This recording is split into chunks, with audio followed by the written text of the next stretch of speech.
یہ حدیث سنانے لگا ہوں، حدیث ہے، حدیث رسول ہے. جوان خاص کر کے ذرا میری بات پہ توجہ کرے، اور بزرگ خاص کر توجہ کرے جنہوں نے تربیت کرنی ہے. سنیں، حضور کی بارگاہ میں ایک نوجوان آیا ہے، یہ سنگ میل ہے حدیث، اس کو یاد رکھنا. عرض کی حضور میں سارے گناہ چھوڑ سکتا ہوں، زنا نہیں چھوڑتا. حضور مجھے زنا کی اجازت ہونی چاہیے. میرے حبیب نے تھپکی دی، بٹھا لیا. میں کہتا ہوں حضور نے گناہگاروں کو معاشرے سے کاٹا نہیں، ان کی تربیت فرمائی ہے، ان کی تربیت فرمائی ہے، ان کو قریب فرمایا. میرے حبیب کریم صلی اللہ علیہ وسلم نے فرمایا ادھر آ بیٹھ جا. بیٹھ گئے. حضور نے فرمایا تو پسند کرتا ہے تیری ماں کے ساتھ کوئی بدکاری کرے؟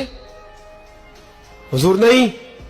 فرمایا تو پسند کرتا ہے تیری بیٹی کے ساتھ کوئی بدکاری کرے؟ یا رسول اللہ میں آنکھیں نکال دوں گا. حضور نے فرمایا تو پسند کرتا ہے تیری بہن کے ساتھ؟ حضور میں کاٹ ڈالوں گا وہ ہاتھ جو میری بہن کی طرف اٹھیں گے. فرمایا تو پسند کرتا ہے کہ تیری خالہ پھوپھی ممانی کی طرف کوئی ایسی حرکت کرے؟ حضور میں کاٹ کے رکھ دوں گا ان لوگوں کو جو بات بھی کریں گے.